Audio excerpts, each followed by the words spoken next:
You made it. You're finally here. Welcome to Half Cocktails, a place where we have a great time celebrating science, the social contract, and just plain old congeniality.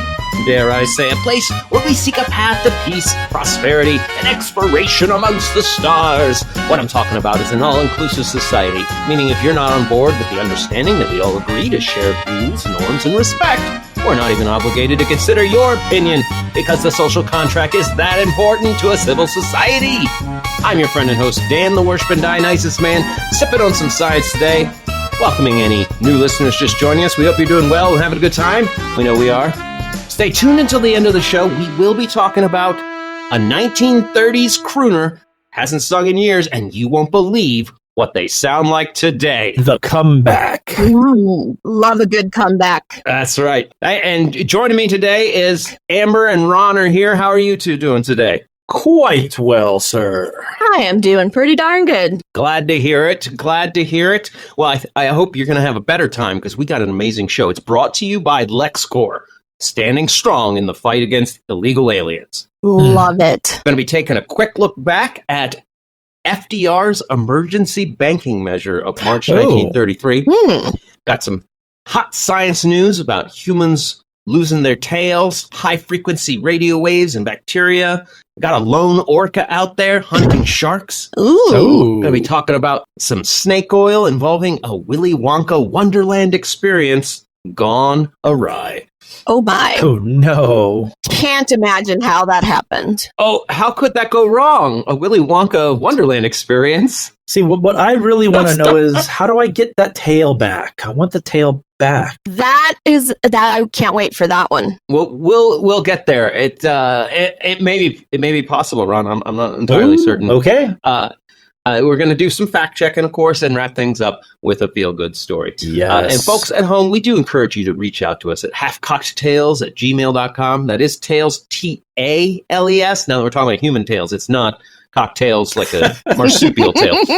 Maybe you want to text us at 443-499-8253. You can also leave us a voice message there. Come over, drop a comment on our TikTok or Facebook or Instagram. For now, we're going to hop on in that time machine. Nothing would be better than a look at days of yester in a time machine. Okay. The Emergency Banking Act of 1933. It was something FDR did March 9th, 1933. He declared a national bank holiday. So back in February of 1933 in Michigan, they'd been hit really hard by the Depression. Michigan declared an 8-day bank holiday. And this started fear of other bank closures. So state to state, people started to rush to withdraw money. Right? Fearing because of what's going on in Michigan that their bank would close. And if their bank closes, they don't get any money. FDR had only been inaugurated days earlier, March 4th. And one of the first things he did on March 6th of that year, he declared a 4-day national banking holiday, literally just shutting down the banks so no one could withdraw any money. Wow. We've experienced ourselves the effect of human panic on our system with that toilet paper shortage that was created by people buying too much toilet paper. Makes things so much worse. The panic makes it worse. We weren't running out. People weren't shitting more. Well, some of us might have been. We were just sitting home eating all the time. I wasn't keeping track, but, you know. Where's the scientist in you then? Come on. Right, Ron. Come on. For science. You need to get a scale next to that toilet. You weigh yourself before and after. You don't shit on the scale. Come on. But you could. Wow. Okay. Yeah. So we experienced that where like we didn't actually have a shortage of toilet paper. We had everybody feeling like being able to get toilet paper it was scarce. We felt like it was scarce. So everybody had to run out and get theirs. And if you're at the store and you feel like there's a shortage of it, you get extra, which is exactly what caused the shortage. Everybody wanted to hoard it. So everybody's scared banks are going to run out of money. Well, the banking system isn't designed to have a dollar for dollar representation in the bank vault. It can't be Right. that liquid. Never. No. Never. A banking system wouldn't work with 100% liquidity. No. It just doesn't even make sense. So yeah, FDR steps in and he's like, not state by state, everywhere. Just shut down. No banks are allowed to be open for the next 4 days. And it actually played right into his very first fireside chat, which happened March 12th. His very, very first fireside chat. I actually found there's a clip on Wikipedia where you can play the first 13 minutes. You can find the whole thing out there as well. But he does a really good job of explaining to the American people what we're talking about, like liquidity. Like, these banks only have a fraction of cash available to them. And when you all run out and withdraw, they can't provide the cash fast enough. So this crisis is our own making, and we all just need to calm down. The banks are okay. We're going to be all right. And Congress followed this up with the FDIC insurance. He assured everybody government regulators are going to make sure these banks are solvent before they're allowed to open. And after the banks open back up, record deposits. Interesting. People trusted FDR, and they returned $1 billion over the next week. Wow. That's not nothing. That's pretty significant. To put that into context, $1 in 1930 has the same purchasing power as $18 in 2024. So that's 18 billion with a B dollars people deposited in the banks. That's how much people were withdrawing. Like, they were just scared as shit. Quite the cash injection. Yeah. Right. March 15th had the very first stock trading day after the extended closure of Wall Street. The Dow Industrial Average gained 8 points, 15%. And as of October 2020, it was still the largest one-day percentage price increase the Dow has ever seen. Wow. So people were pulling money out of the market as well. And all it really took was a calm, collected leader that people believed when he calmed them down. Leadership matters. Well, and not even that, but people all over, not just his party. Right. I don't know with today's partisan politics if we could ever have that same type of reaction. I can't think of a president in the last, 20 years that could unite the whole country like that. And get people to calm down. Yeah. They would actually trust him. Well, it's definitely something we've seen with modern shit going the exact other way, trying to amp people up. Fear and anger are the big motivators. So people just seem to be getting really good at making people scared and angry. And as you guys pointed out, FDR sat down and spoke clearly, calmly, and people on both sides were like, oh, yeah. Wow. I fucking trust that. True statesman. So, yeah. There's a lot of great resources on FDR and his fireside chat. He did something like 30 presidential radio addresses throughout his tenure. People wanted him to do more, but he actually was like, you guys got to realize it takes like 30 people a week to put together one of these. Right. And I kind of have a country to run. Right. He's like, I like doing them, but we can't just do them every day. I can't podcast every week. Right. I mean, that's essentially what they were, is, the presidential podcast. Yeah. But, and also to include the banking aspects of this, we still see that greed fear cycle.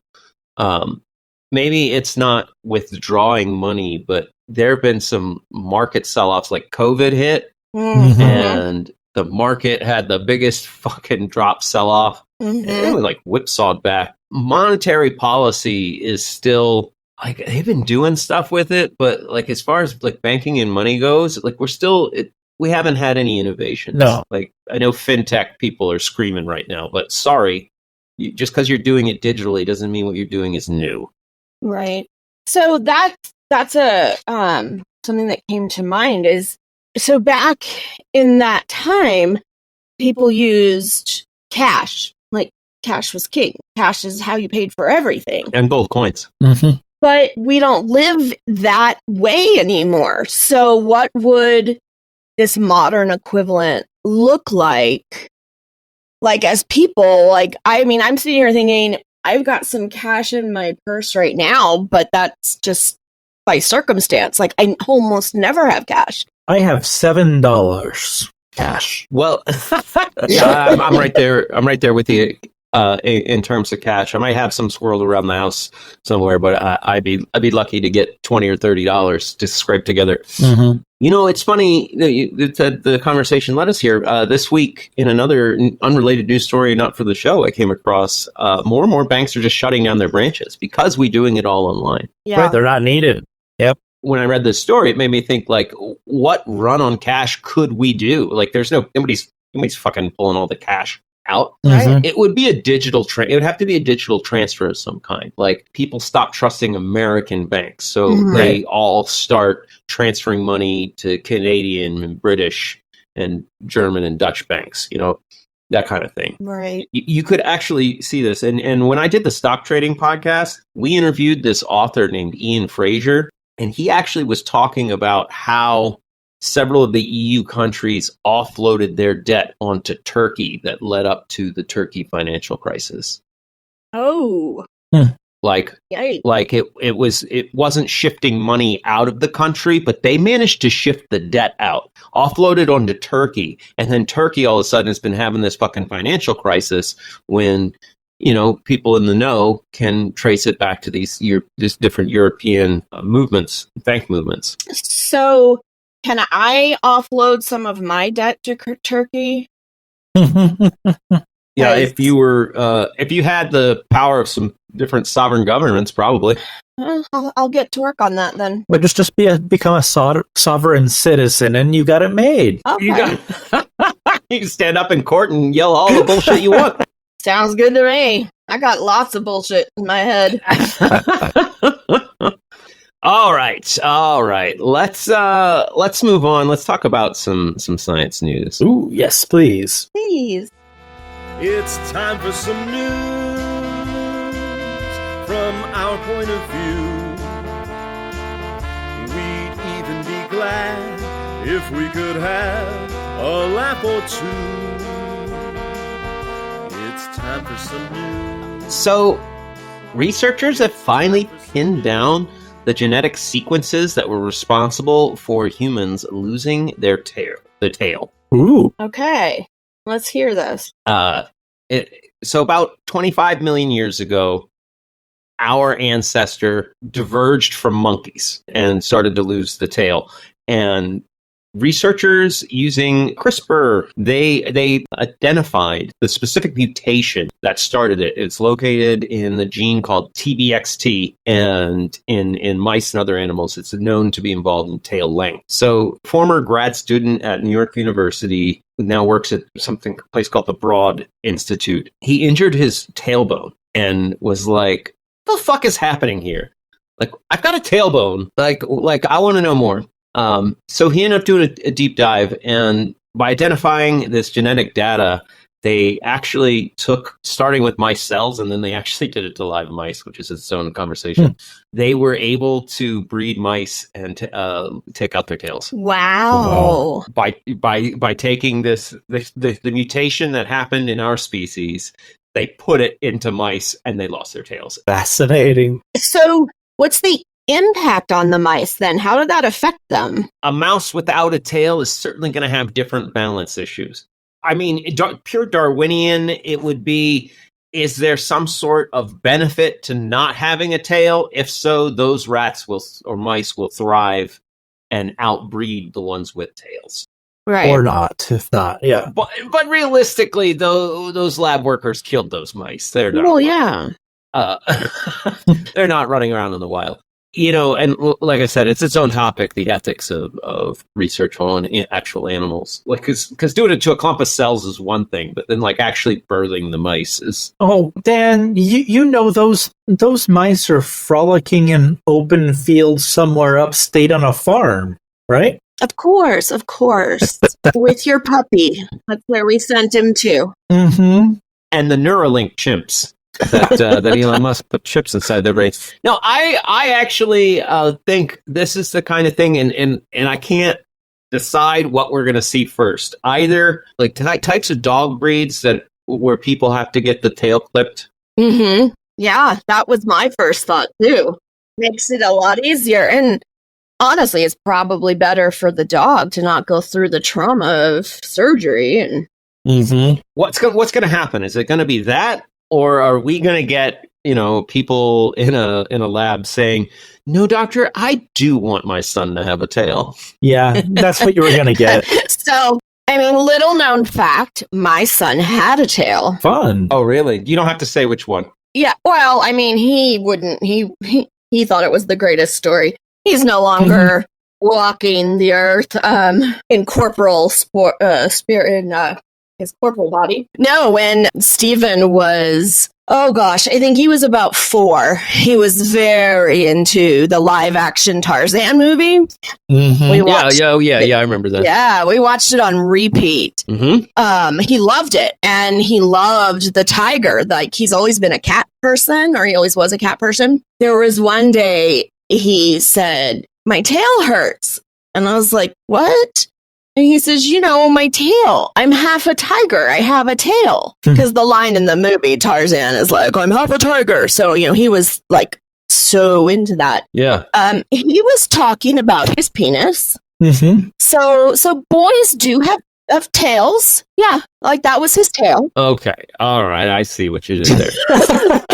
Okay. All right. Well, if you can get that genetically package in that upsell in the Build a Kid lab, they're definitely going to have plenty of guys be like, "Oh, don't worry. At some point, it will be customize your child's genitals here." Oh, God.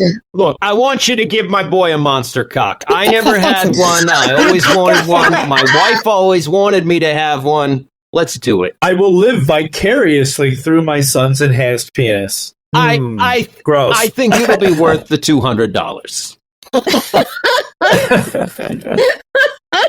But that's essentially like the fact that they could add it to mice. They could take it from humans, right? Absolutely. Like, they could put a functional set of these genes into a baby. Boom, human with a tail. Not only with the tail, with the tail we most recently had in our actual genetic history. Throwback. Like, it wouldn't be adding a tiger's version of a tail. No, it would be the tail that our ape ancestor had before we lost it. Right. It would probably be a really gross, hairless, naked tail. It'd be really, really gross. Rat tail? Yes. Well, I do believe current monkeys have hairy tails. I don't think any apes have tails today. I think, most of the great apes have lost their tails. Yeah, no, apes don't have tails. And monkeys, all their tails are hairy, so I bet ours would be too. I would shave mine for aesthetic purposes, just because. Custom tail waxing at the salons. Dapper Dan's tail hair remover. Oh, God. There's a whole new industry we have just birthed here on this show. Oh, and that's before we even get into the tail porn and the kink industry. You heard it here first, folks. Oh, it's coming. Literally. It will be. Boom. All right. We're not going to top that. So let's move on to the next story. So genetically modified organisms. The process of the genetic modification has been to take a chunk of genetic material and shove it inside a bacteria. And then that bacteria becomes kind of the factory that replicates it, right? Right. they've been using chemicals and heat to weaken the cell membrane of the bacteria to make it permeable, to shove the DNA inside of it. Mm-hmm. And that kills a lot of the bacteria. There's a lot of loss where it doesn't work. And researchers just figured out and managed to use high-frequency radio waves to open up the bacterial cell and let them get the DNA inside, which means bacteria like a little radio before they let you put some DNA inside of them. Ooh. Mm-hmm. I mean, don't we all?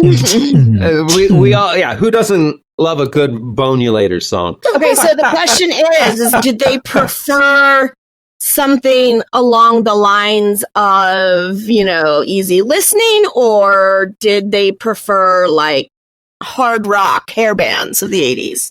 Show tunes. High frequency radio waves. So I'm assuming a lot of Michael Jackson. Ah, okay. Well, there you go. I mean, they have good taste. This is wild. This is wild. The classic way they've been doing this, about 77% of the cells will work out using the chemicals and the heat.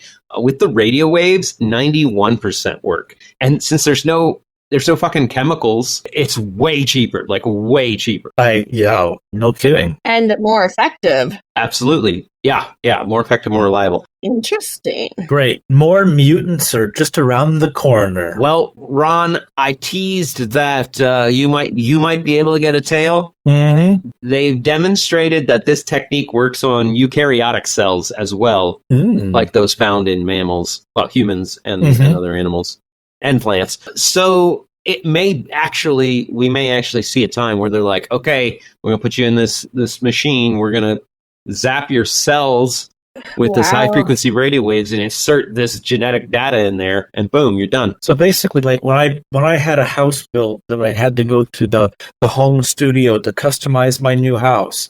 That's kind of what I get to go to customize my own genetic makeup. Yeah, well, that's what I'm envisioning, combining these two stories. Will they take Visa? That's all I'm asking. This was like I know we've never brought up Star Trek on this show before. Never. But, Star what? Yeah, Star Hike. There you go. Hike the Star Trail. Hey, at least you're bringing up Star Trek. It's not me. I would watch these episodes as a kid where it would be like, well, they changed his DNA sequence and look at him, he's already fucking different. Well, you already see the effects, right? They're instantaneous for television. Instant gratification, yeah. But here we are, and we've got this fucking technology that is on the precipice of being able to just start changing your DNA inside you as you're living. It's insane. Excuse me. I mean, it would take years to have something like, oh, we're going to turn your tail back on. But it would happen, right? They could go in there, they could put this DNA in there, turn it back on, and then you're like, oh, sweet, now I got a fucking tail. Oh shit, your tail's grown. We got your face now, though. Oops. There is a whole segment of people who indulge in body modification to the extreme, not just like the tats and the piercings, but they, have horns implanted in their heads and things like that. So, oh yes, the BME people, genital bifurcations. We should have seen it coming, right? I was saying earlier, like parents choosing it for their kids. Like now it becomes different. Now it's whatever you want to do. Right. I'm gonna go tweak my own self. If some guy walked in and wanted a monster penis, if you change the genetic code like in the right spots, I don't know, I'm not a biologist, I'm certainly not a geneticist. I would imagine within a few years you would see the genetic difference would be there. I mean, maybe not dick size, like facial hair, like, oh, my hair's thin or too thick. Oh yeah, I mean, you could cure baldness, right? Holy shit. Yeah, okay, we're going. I know that some people they've been doing bone marrow transplants to make people as a vaccine for HIV. Oh wow! Because there are people in the world that have a natural genetic immunity, and they donate their bone marrow, and then they take that bone marrow and they put it in another person, and then that person gets the immunity. That is so cool! I didn't know about that. So you take something like this, you don't even need the bone marrow, right? You just change the genetics. So many great, wonderful things could come of this, and also dastardly evil. Yeah, that was going to be my next thought. Like, will we use our powers for good or will we use them for evil? Both. I am going to create an army of superhuman soldiers to vanquish my enemies. Mm-hmm. I'm going to introduce this shit to the water source in my enemies, and then they will just start to degrade themselves. That's how we get the zombie apocalypse. Oh, shit. Yeah. Oh my gosh. You're on to something, Ron. Hey, I'll be right back. I gotta go to the bank. Get your money out now, fools. You heard it here first. Will they give me my money on a digital card? I don't trust cash. Yeah, it's in the post-apocalyptic future. I am worth billions. It's all on this flash drive. There's no computers. There's no electricity, but it's on this flash drive. That prepaid MasterCard has million.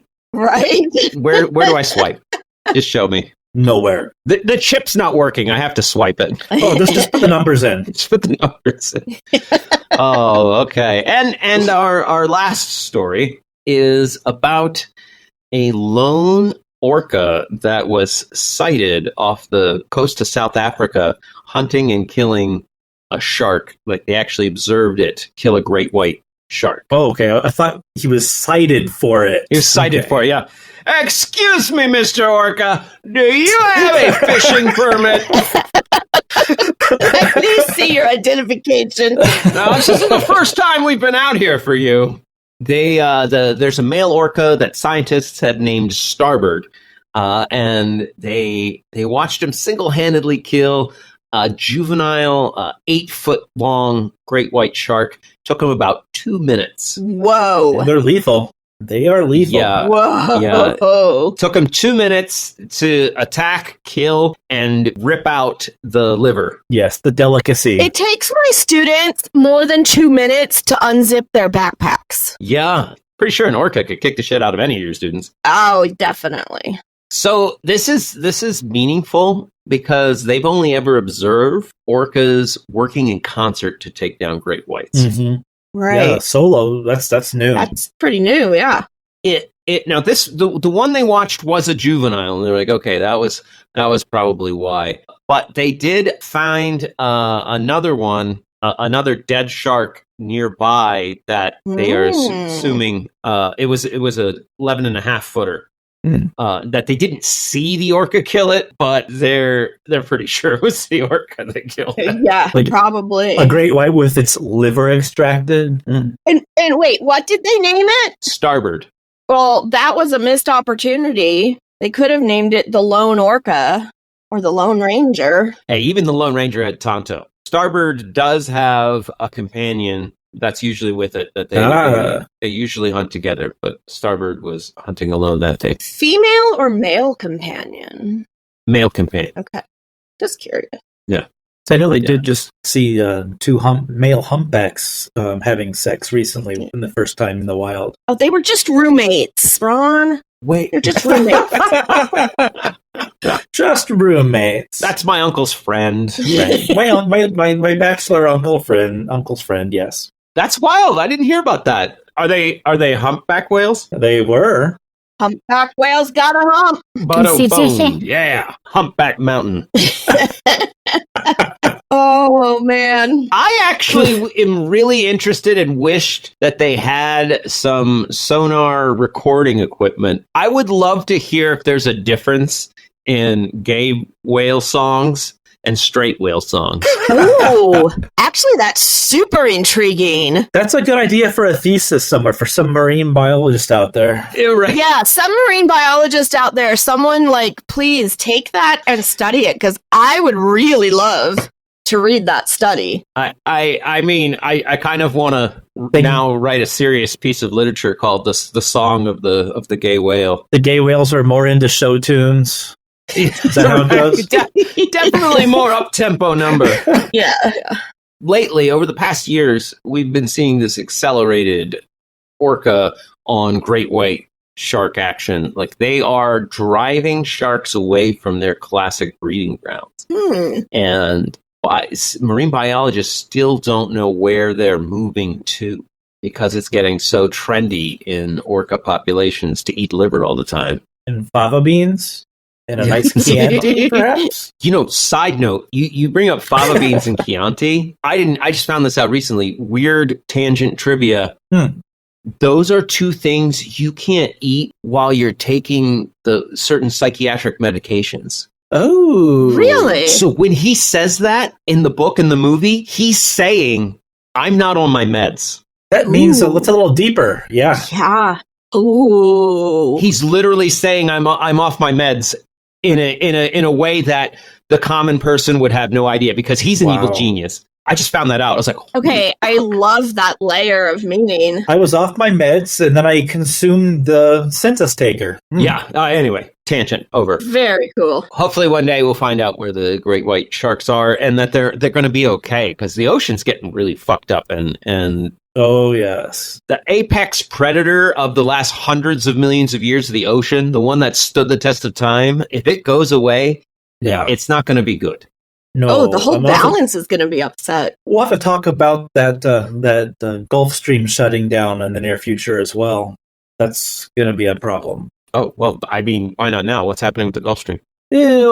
Scientists show it starting to slow down and shut down. It could happen anytime, which would send Northern Europe into a deep freeze. Yikes. All that warm water from the Caribbean warms up Europe. Okay, so that's what the Gulf Stream is. It's a current of warm water from the Caribbean heading to Europe. Yeah, that's what keeps England temperate instead of more like its latitude companion, say in Toronto. Yeah, or Sweden. Exactly. Whoa, the Gulf Stream, but and that's showing signs of fragility right now, and a lot of folks are really signaling an alarm that it could just stop anytime. Yikes! Wow. And that's due mostly to an influx of fresh water from melting polar ice caps.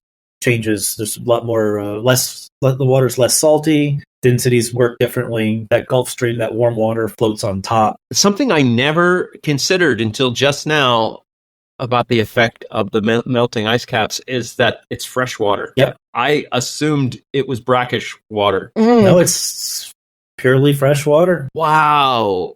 No, that's fucking scary. significant because changing the salt levels and things changes the chemistry. It's huge. A lot of the ice in the Arctic is brackish because it's on the water, but in Antarctica, it's literally miles and miles of ice on rock, on land. That is all fresh water. Wow. Oh, wow. That is why the melting of that land ice is what raises global sea levels. When that ice goes, that's when the sea level rises. Yikes. That's scary shit. That's scary shit. That really is. Right. We'll have to revisit that. For now, let's check out some snake oil. Let's. Yes. Oh, snake oil on sale for me.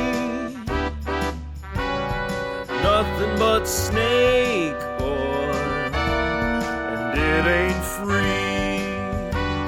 Okay, so in Scotland, Glasgow, there was a recent Willy Wonka-themed event, and one of the actors who worked there has spoken out because people are kind of reporting that it wasn't exactly an event so much as a giant ripoff. So the marketing for this thing was kind of like Willy Wonka meets all immersive Meow Wolf kind of experience where, you go and you're immersed in this magical Wonka wonderland. And what people got was a quarter-ass decorated warehouse. Like, imagine you walk in a big warehouse and, I mean, the room is 40 feet to your right, 40 feet to your left, and in front of you is a 10-foot rainbow arch. And then maybe 30 feet away from that is they've hung a 10 by 10 thing on the wall that looks like AI generated Wonka land art. Like, they didn't cover anything. Like, it's literally like a poster on a bedroom wall. It's got one poster of Willy Wonka, and you walk in, and the person's like, "Yeah, welcome to my Willy Wonka Wonderland." Ooh, that's worth my $125 for my VIP pass. Yeah, $45 a person. Whew. The near empty warehouse, dirty. The worker described it as a health and safety nightmare. They did have a bouncy castle, so that's something. The chocolate experience had almost no candy, and the actor. This is the guy that they hired to play Willy Wonka is the one that's been talking to the media about it. He said they told him to hand out a single jelly bean to each kid. Wow. And then a quarter of a glass of lemonade.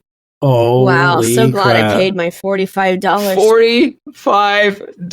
Jeez. Wow. And this guy thought he was getting cast as an Oompa Loompa. Oh, no. And he to quote him, "The first red flag for me was when I was cast as Willy Wonka. Anyone who looks at me and thinks Willy Wonka and not Oompa Loompa is out of their mind." Hey, he's self-aware. Yeah, right? I give off major Oompa Loompa energy. But not like a good Oompa Loompa, like one that is at the back during the dance numbers, like falling over your aunt at a line dancing class on me a holiday. in the back. Yeah. If folks listening, I really do hope you'll follow the link to this to get a picture and to get to look at some of these pictures. They are stunning. And yeah, it's pretty bad. They gave the actor a 15-page monologue of what he described as AI generated gibberish. Probably was. To quote, one of my favorite lines was, "There's a man who lives here. His name is not known. So we call him the Unknown. The Unknown is an evil chocolate maker who lives in the walls."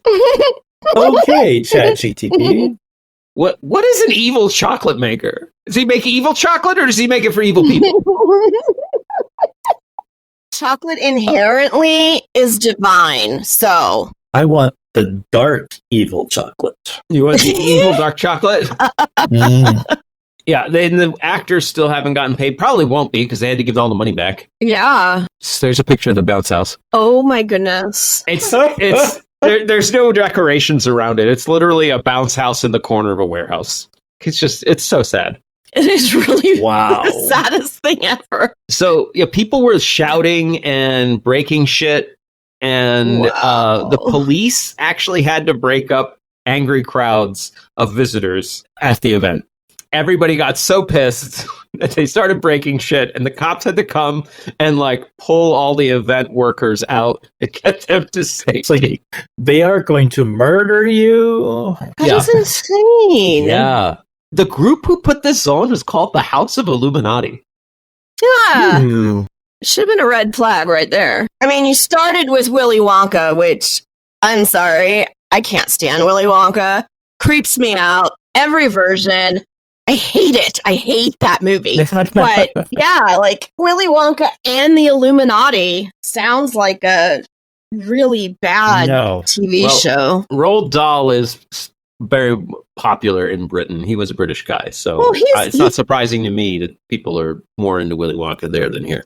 And he's a great author, and I haven't read the book, so I would never give an opinion on it, but the movies are just awful. Side note, Roald Dahl's adult short story fiction, phenomenal.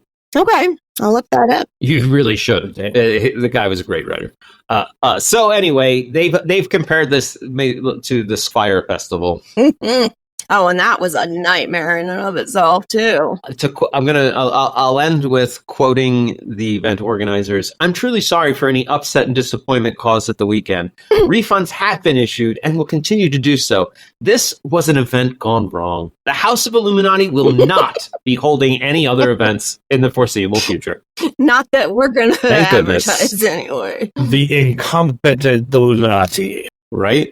Okay. Well, we're going a little long, but we still got time for some fact-checking time. Ooh. Here we go, what do you know?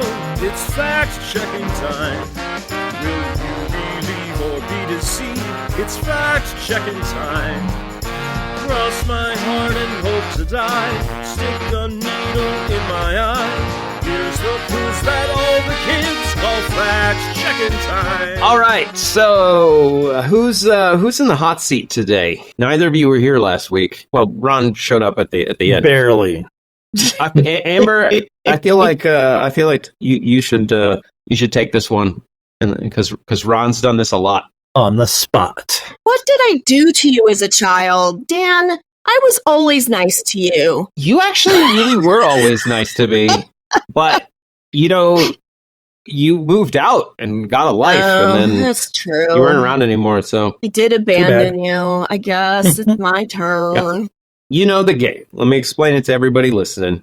It's fact checking time. I'm going to present two things that happened in the news, one of which was actually fact checked or happened in the news or online social media being talked about. Two things being talked about on the internet. One of them was fact checked. One is just a thing that happened. And Amber's going to have to tell me which one got fact checked. Okay. Are we ready? Good luck. Alrighty. First one up. Stanley Cups were originally invented for World War II pilots. The Stanley thermos for tough guys. Okay. Yeah, not the NHL championship trophy. Yeah, I was really confused because I was like, wait a minute. The brand Stanley Cups. Got it. Up thermos. Got it. Invented for World War II pilots. Or the Phillies have ended $1 hot dog nights because fans are getting too crazy. Which one got fact checked? I am going to say that the hot dogs was fan checked. Hot dogs was fact checked. fact Fact checked, not fan checked. All the fans were checked. I'm sorry, that's not correct. Oh. But it did happen. I heard on the radio they got into this massive food fight with hot dogs. Sounds like so much fun. Yes. Well, wow. Yeah. So they said, fuck it. We're not gonna. If you're just gonna buy the dollar hot dogs to throw them at each other, You don't get them anymore. it's just $1. Yeah. So if I want another hot dog, Right? I can throw this one. I've got another It $1. totally makes sense how it happened. I totally get it. I already got 10 of these $1 hot dogs. Yeah, right. I've already got 10 of them here, more than I can eat. Maybe they were already full. I don't know. Anyway, I would have thrown a few, just saying. It's like, I got these just to throw. I came in here with a plan. Now they got to bring their own hot dogs. The Stanley brand cups were not invented for World War II pilots. They were invented in 1930. Okay. Second question. The pressure. Dun, dun, dun. I didn't start out of the gate real well. Social media user shared a post to a psychology report saying society reacts negatively to research that has a result of favoring a male, like any kind of research where they're like, men do this better. Okay. Was that fact checked? Or people on social media claiming that women retain the DNA from every sexual partner that they've ever had? Whew. Okay. Which one? That their offspring will have a little bit of DNA, the best bits. Which one got fact checked? Okay, say it again. What was the first one again? I got lost in the second one. First one was talking about a psychology study that's saying when research comes out, right, and it's like men do this better than women, like society doesn't like that. Okay. And then the second one is all the DNA of your partners. Yeah. Cumulative, evidently. Ooh. Mm-hmm. They probably wanted to fact check the sexual partners. That is correct. Oh! Hey! And it's bullshit. And I've actually heard an educated person tell me this. I'm glad, because I was thinking back to my old partners going, oh shit. Oh no. Please tell me that's not true. No, please no. Right. You made one bad drunken mistake with you forever. No, it's no. Semen is not like an STI. It's not forever. Not like diamonds. Semen is forever. I've had very educated people propagate this myth. And it's done today. It's done in social media to be like, if a woman has a high body count, she's worth less. Like, I don't want to have a kid. Yeah. That's not my kid. She's been tainted. Anything to shame women for their sexuality. Like, that's always going to be a thing. Yeah, you're fucking tainted.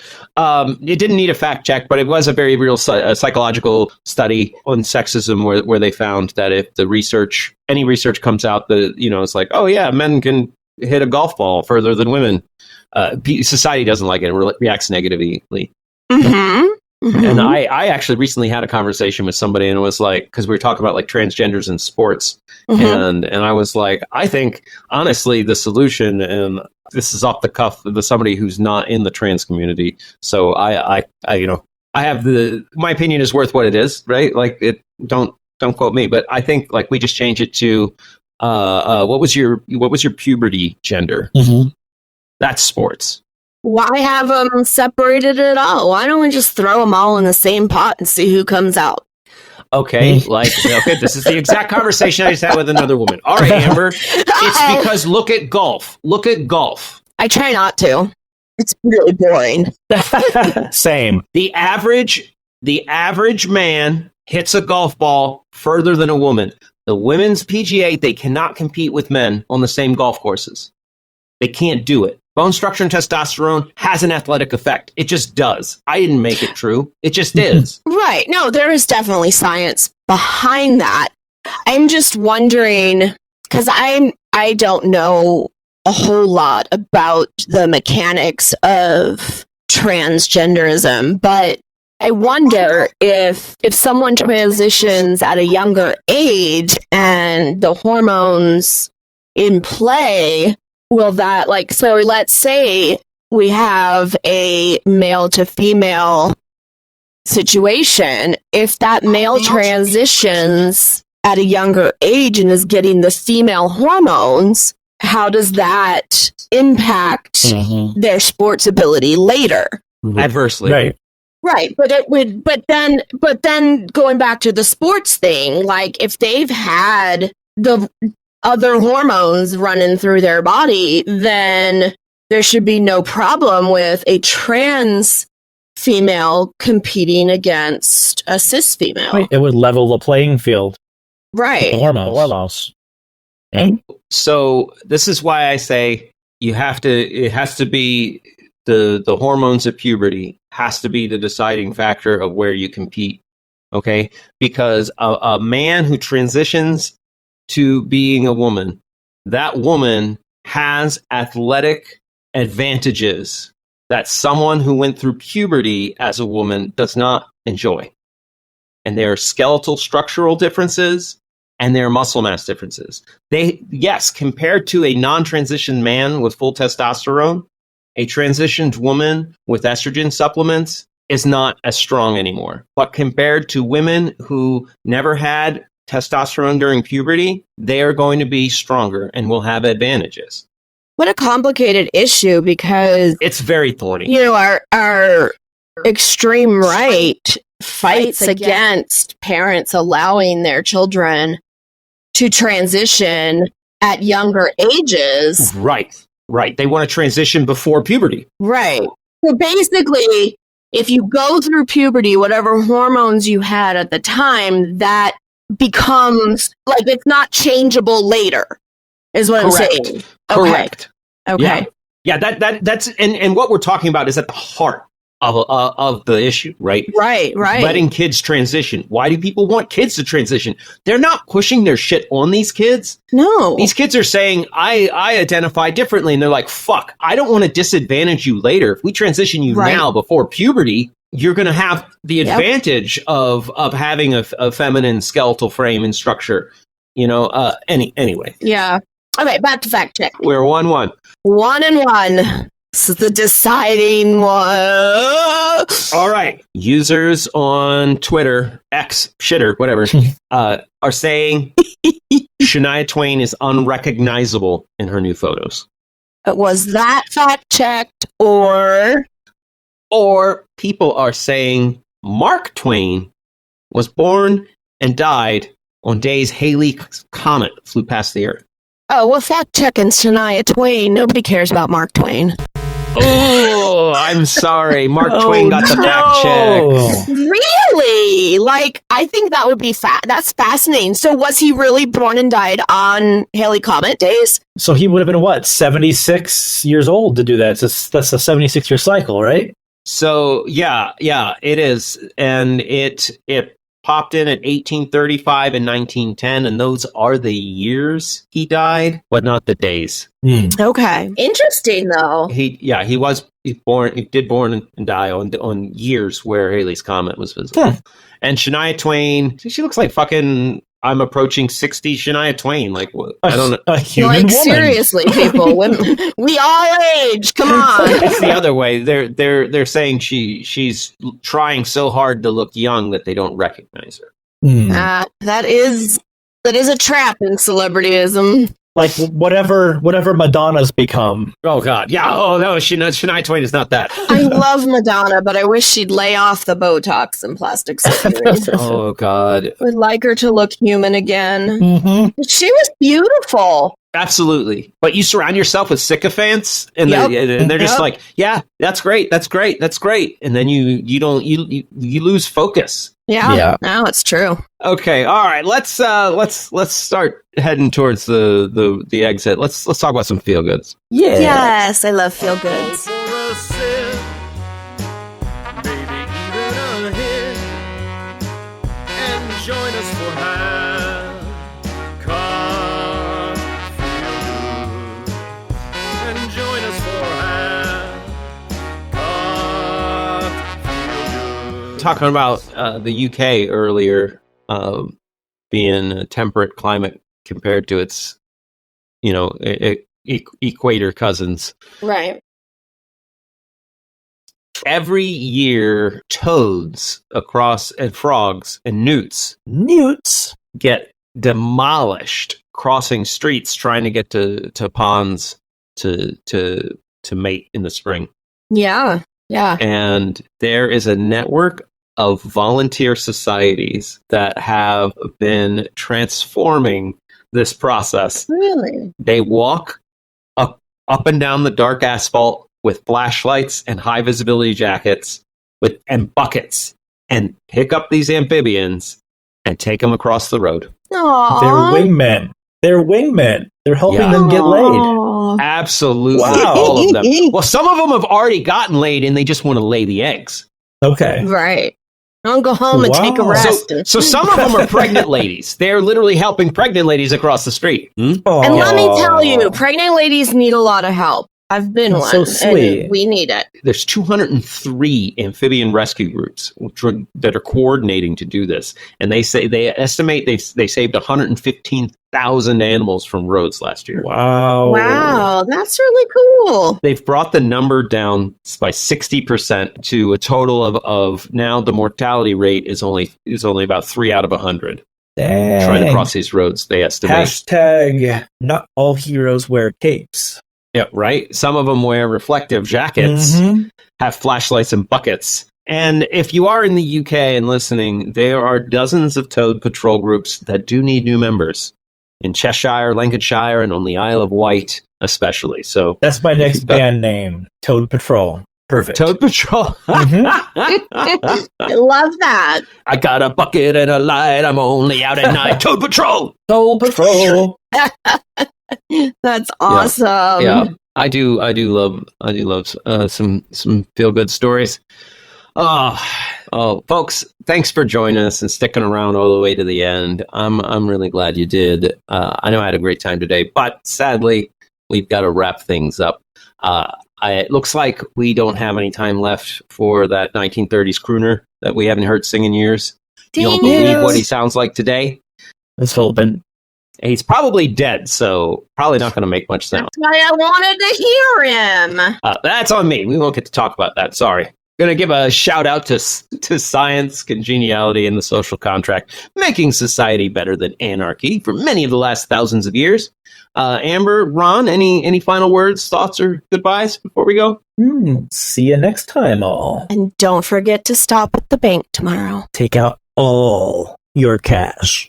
But don't kiss the toads. Just help them across the street. Join the Toad Patrol. Okay. Yeah, right. That's right. Have a wonderful day, folks. If you had a good time, you know what to do. Tell somebody that needs us. You can find us over at halfcocktails.com. We are on YouTube, TikTok, and Instagram. If you're in the giving mood, you can find us over on Patreon. We'll have all those links in the episode description. Thanks for stopping by. Go out and be well. Now things are ending, it's time to go. No more to get through, thanks for listening, that's our show. Ain't affectation, we're just leaving you half-cocked. We had a good time talking today, but even best times eventually they fade away. Ain't adjuration, we're just leaving half-cocked.